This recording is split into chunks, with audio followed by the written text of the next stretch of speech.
축복열차를 함께 타고 가시는 승객 여러분 반갑습니다. 여러분, 달력의 숫자를 보니 오늘 수요일은 10월 8일 한국의 24절기 중 한로가 시작되는 날입니다. 이 이름 그대로 차가운 이슬이 맺히기 시작한다는 뜻입니다.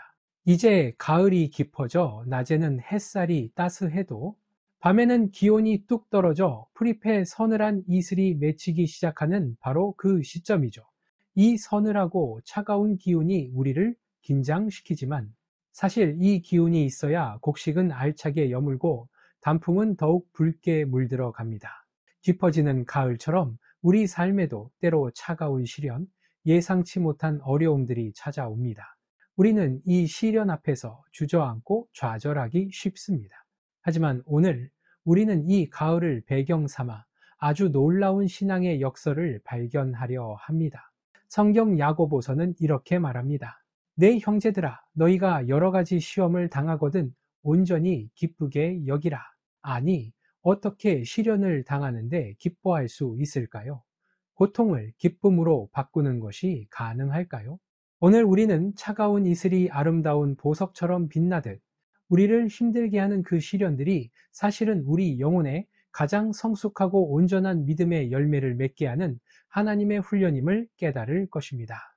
이 과정을 통해 진정으로 감사할 수 있는 마음을 발견하게 되실 겁니다.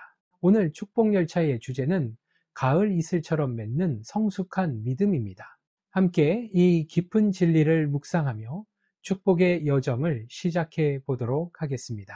우리가 읽은 야고보서 1장 2절은 너무나 충격적인 말씀으로 시작합니다.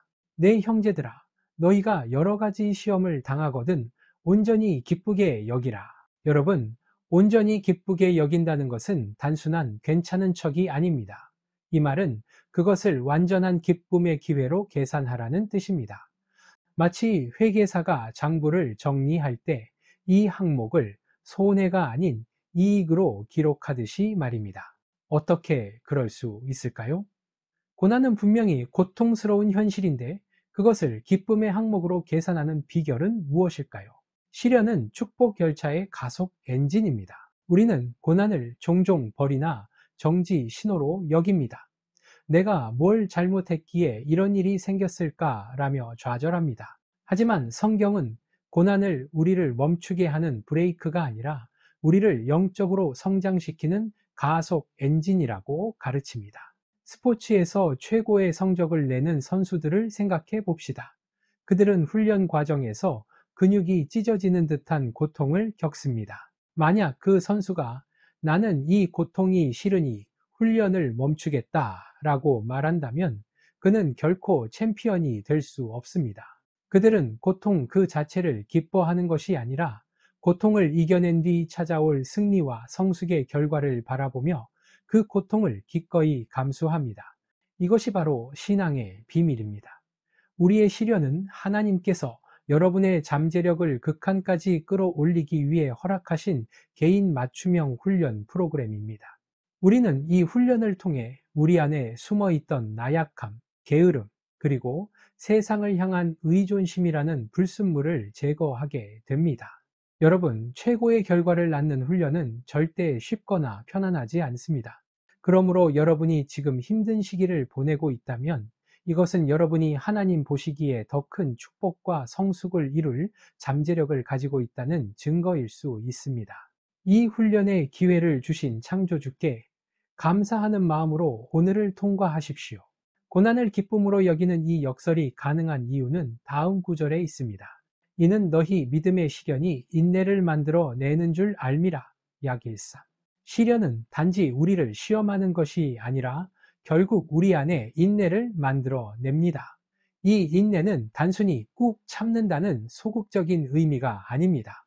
헬라어 원어는 휘포모네로 밑에서 버티다, 즉 어려운 환경 아래에서도 흔들리지 않고 굳건히 서 있는 능력을 의미합니다.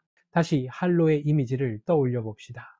이슬은 밤새도록 차가운 공기와 싸우며 맺힙니다. 그 차가움이 없으면 수증기는 그냥 공기 속을 떠다니는 안개로만 존재할 뿐입니다. 마찬가지로 우리의 믿음은 삶의 차가운 순간들을 통해 비로소 응축되고 형태를 갖춥니다. 우리가 기도했는데도 응답이 더딜 때 우리는 하나님을 기다리는 인내를 배웁니다. 우리가 부당한 대우를 받았을 때 우리는 스스로 복수하지 않고 하나님의 때를 기다리는 인내를 배웁니다. 우리가 원하는 대로 삶이 흘러가지 않을 때 우리는 내 계획보다 크신 하나님의 주권을 신뢰하는 인내를 배웁니다. 이 응축의 시간, 즉 인내의 시간이야말로 우리 믿음의 내구성과 순도를 결정합니다. 이 시간을 통과한 믿음은 웬만한 바람에는 흔들리지 않는 강철 같은 믿음이 됩니다. 여러분이 보석상에서 다이아몬드를 본다고 가정해 봅시다. 다이아몬드는 본래 땅속에서 엄청난 열과 압력을 받고 탄소 덩어리가 변형되어 만들어집니다. 압력이 없다면 그저 평범한 흑연으로 남을 뿐입니다. 우리의 시련, 즉 고난은 우리 삶에 가해지는 압력입니다. 이 압력은 고통스럽지만 이 압력이야말로 우리가 영적으로 다이아몬드가 되도록 하는 유일한 과정입니다. 이 시련의 압력이 없다면 우리는 그저 세속적인 바람에 쉽게 부서지는 연약한 존재로 남게 됩니다. 따라서 시련이 왔을 때 낙심하지 마십시오. 오히려 이렇게 고백하십시오. 주님, 저는 지금 연약하지만 이 압력 속에서 저를 가장 빛나는 보석으로 만들어가고 계심을 믿습니다. 우리는 우리의 가치를 높여주시는 창조주의 정교한 손길에 감사해야 합니다. 이제 인내의 궁극적인 목표에 대해 이야기해 봅시다. 인내를 온전히 이루라. 이는 너희로 온전하고 구비하여 조금도 부족함이 없게 하려 함이라. 야고보서 1장 4절의 말씀입니다. 이것이 바로 시련과 인내의 최종 수학입니다. 온전하고 구비하여 조금도 부족함이 없는 상태. 이 말씀은 우리가 고난을 이겨내면 세상의 부귀영화를 다 얻게 되어 물질적으로 부족함이 없는 상태가 된다는 뜻이 아닙니다. 이 말씀의 핵심은 내면적인 완성에 있습니다. 세상 사람들은 부족함이 없다는 것을 통장 잔고, 넓은 집, 사회적 지위로 측정합니다. 그러나 우리의 창조주께서는 다르게 측정하십니다. 하나님이 원하시는 부족함이 없는 상태는 환경에 상관없이 흔들리지 않는 평안과 지혜를 갖춘 상태입니다. 이것이 바로 성숙한 믿음이 우리에게 주는 최고의 선물입니다. 세상적인 것을 잃어도 하나님을 소유했기에 부족함이 없습니다. 사람들의 인정이 없어도 하나님의 사랑을 알기에 부족함이 없습니다. 미래가 불안해도 전능하신 주권자께 맡겼기에 부족함이 없습니다. 이러한 내면의 온전함은 외부의 힘이 절대 빼앗아갈 수 없습니다. 오히려 외부의 시련이 클수록 이 내면의 완벽함은 더욱 견고해집니다. 사랑하는 축복열차 승객 여러분, 우리가 삶의 시련 속에서도 하나님께 깊은 감사를 드릴 수 있는 가장 확실한 이유는 바로 이것입니다. 하나님은 우리가 당하는 그 어떤 고난도 헛되이 버려두지 않으십니다. 그분은 우리를 괴롭히는 것이 목적이 아니라 우리를 가장 아름답고 완벽하게 빚어내는 것이 목적입니다. 우리가 지금 겪는 이 고통은 성숙으로 가는 통행료이며 이 통행료를 기꺼이 지불할 때 우리는 하나님 보시기에 가장 아름다운 존재로 완성될 것입니다. 그러므로 오늘 이 시간 여러분의 삶의 터널을 지나고 있다면 그 터널의 끝에서 여러분을 기다리고 있는 온전함이라는 최고의 수학을 바라보십시오. 그리고 그 성숙을 위해 정금같이 단련하시는 창조주께 진심으로 감사를 드리십시오. 사랑하는 축복열차 승객 여러분, 이제 우리는 깊은 진리의 여정을 마무리할 시간이 다가왔습니다. 우리는 오늘 가을 한로에 찬 이슬처럼 맺히는 성숙한 믿음의 비밀을 함께 살펴보았습니다. 시련을 기쁨으로 여기라는 역설적인 말씀은 우리의 고난이 헛되지 않고 인내를 만들어 우리를 온전하고 구비하여 조금도 부족함이 없게 만든다는 창조주의 완벽한 계획을 담고 있었습니다. 결국 이 모든 과정은 우리를 향한 창조주의 변함없는 사랑과 지혜를 보여줍니다. 그렇다면 이 놀라운 진리를 알게 된 우리는 이제 실제로 다가오는 고난 앞에서 어떻게 우리의 마음을 다스리고 반응해야 할까요?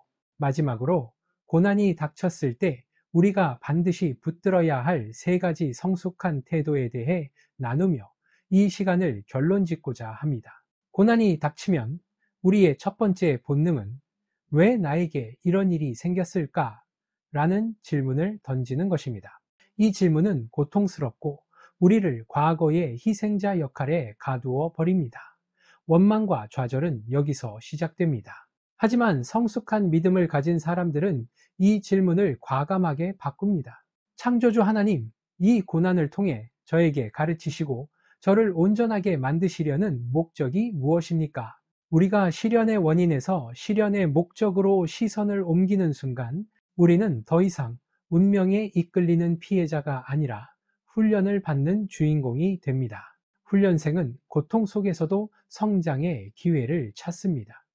여러분의 감사는 바로 이 시선의 전환에서 시작됩니다. 여러분의 삶을 빚으시는 창조주의 의도를 신뢰할 때 여러분은 고통 속에서도 이것은 나를 위한 것이다 라고 고백하며 감사할 수 있게 됩니다. 우리의 본문은 인내를 온전히 이루라고 명령합니다.